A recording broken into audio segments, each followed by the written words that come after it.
Nali ntandika 2:10 twali abantu 3 kakati biza n'okuwera 20 gye bunajja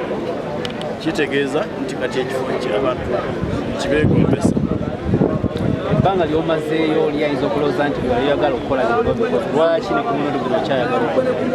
Ate bw'aba teyasooka kumbuuza bye nali njagala kukola byonna mbikoze. Ekimu ku bye tutanakola kwe kulindikula omukadde w'entebe ekyo tekinnako. Omala omulindikula ekigwo olina okutereeza sisitemu yonna gy'ayonoonye. Ati oyinza okutwala nze ngende nkanika amasannyalaze mu nnyumba ebadde ekutta omuliro. Uganda yakwata omuliro bwe twafuna ekizibu ky'omukadde omwo. Kaakati twagala okuddamu okuwayalinga oba weetaaga w'amasannyalaze si kyo. Omukadde w'entebe ajolonza ebitongole byonna, ajolonza amateeka, ayonoonye buli kimu akisse. Kaakati bwe tumala omulindikula ennume y'ekigwo tuba tugenda kuzzaako ki kutereeza amateeka tusobole okutambuza Uganda okutwala mu maaso. Kaakati oyagala abantu tujja kusomera wali mateeka mu paalamenti, oyagala abantu bajje basomere obukulembeze mu paalamenti. Nze ndowooza oyinza okuba tonjagala nayo neetaaga olutalo. Bw'obeera ne kapiteeni asambisa amagulu abiri nga gateeba, kubanga nze baŋŋamba kuteeba mu byabumanyi,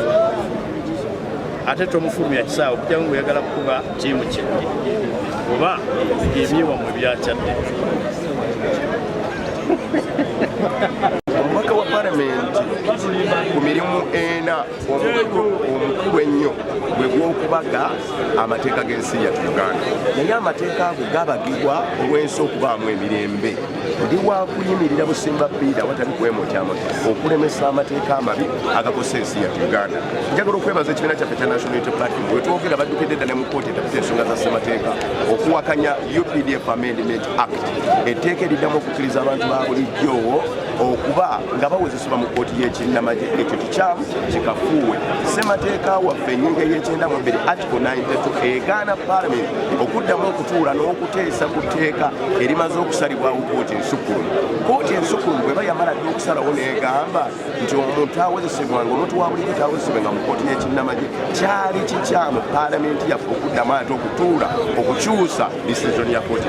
Bwe tuba tutuuse mu Paalamenti Mukama nga atuwadde obukulembeze buno, agamu ku mateeka ago tuli gaggawakanya era tujja kulwana nnyo okulaba nga gavaawo. Tetusobola kubeera mu nsi ng'omuntu okulaga kyakkiririzaamu musango, ng'omuntu okulaga ekisobye musango. Ebyo bikyamu tubiwakanye, ate bannayuganda muleme kutya, muyimirire wamu n'abakulembeze bammwe tulabe ng'ebintu nga bino tubiwakanya ate nga tubiremesa.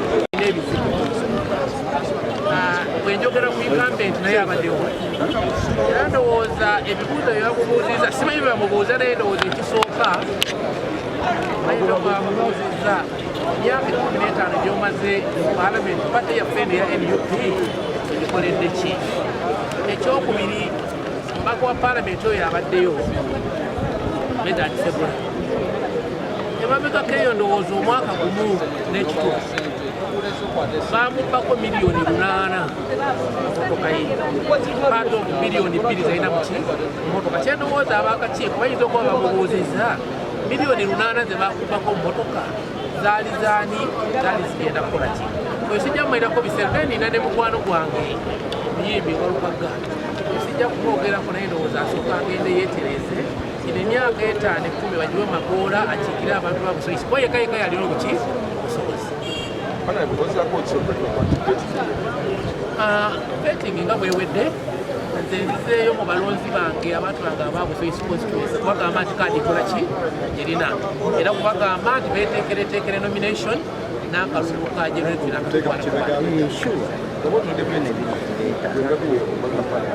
ebibuuzo ebibaddeyo ffe tubadde mu politics okumala emyaka 20 era ebibuuzo ebibatubuuliza byeyo mbaka wa parliament yakola ki era bazizeemu baka wa parliament byakola ki byakola byonna byonna mbizeemu bulungi nnyo era tewali mutawaana buli kibuuzo kye bambuuzizza nga banyeenya bito nga bagamba omusajja ono byasobola kaadi girina tewali mulala alina kaadi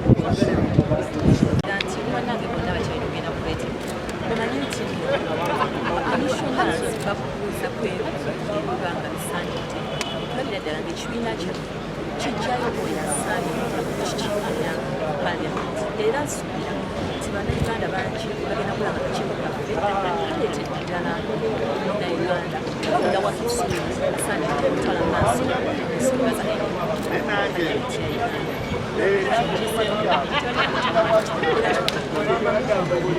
nedda tugenda kubuuza dityoza akakiikunda bagambye tuvuddeyo era tubitambudde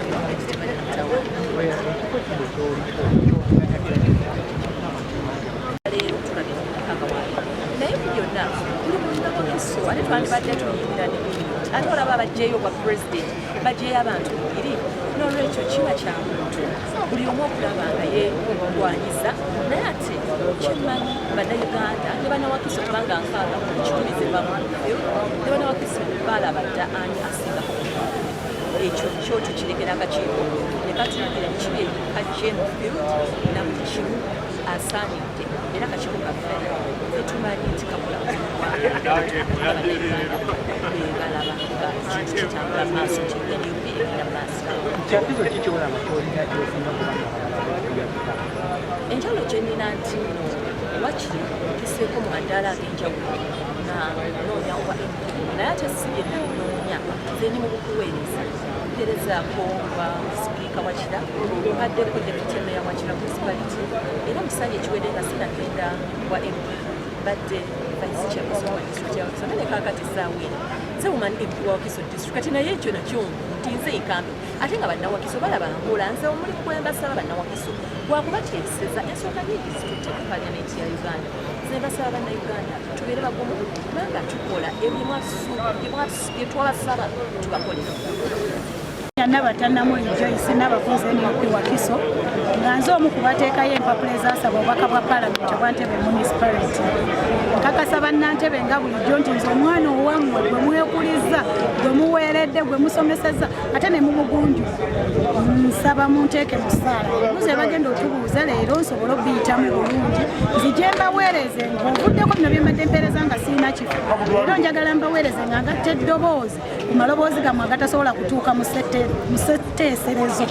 eddoboozi lyange ndigette kulya mwe nsobole odituusa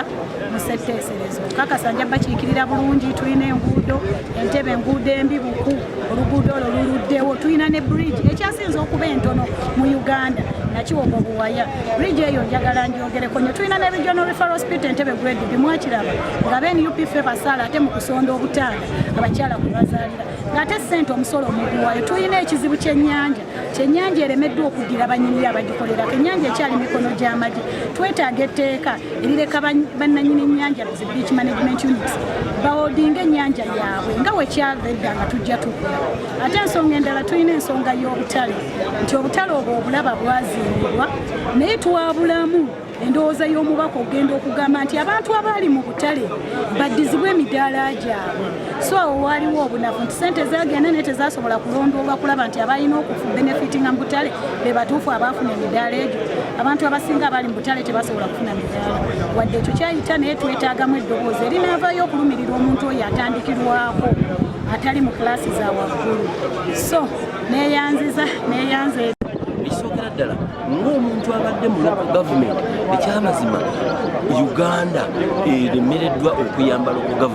governments zeetaaga okubeera empowered sooka otunule Wakiso district enalowa local governments ziri 27 erina ebyalo 7 plus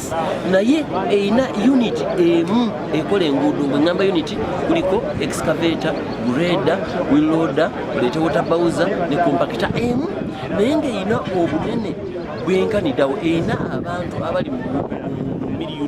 millions bungi bwabwe kati abantu abo babeetaaga entambula enyangu nnyo connectivity na nyangu kati toyinza kubanga balina unity emu so ekisookera ddala ekyo ndese kyakulabirako ekisooka ebyobulamu bwetunuulira amalwaliro toyinza kukwata ddagala lyowa nakapiripiri health center fo yoba okwata owekasanga health center fo wakasanga health center fo katuli bantu abasoba mu 25,000 ojja kusanga bali nakapiripiri nga bali abantu abatasoba na 3 kale no waliwo obutali bwenkanya siringa eyo yeetaaga erowoozebweko ebyenjigiriza abaana baffe bangi tebalina we basomera bizimbe bitono awatuulwa watono abasomesa babeera bubi eyo ensonga enjengeno okulwanirako dda mu byenjigiriza eyo imbalance oba obutali bwenkanya mu misaala gy'abasomesa ekintu ekyo kyabulabe nnyo nnyo tutunuulira ng'ekimu ekize okuzuula ebyenjigiriza naddala waneeno mu Buganda kubanga tulambuddeko ebitundu ebimu emabegakaawo twagenda ng'abalavulaka twali mbalala naye nga bwetuuka mu masomero ga gavumenti ate mune bagettanira nnyo n'okusinga agali private naye nga waliwo enkola gye bakolamu ebintu so twagala okulwanira ebyenjigiriza twagala okutunuulira ebyobulamu naye okusingira ddala gavumenti okwempawaringa lower local governments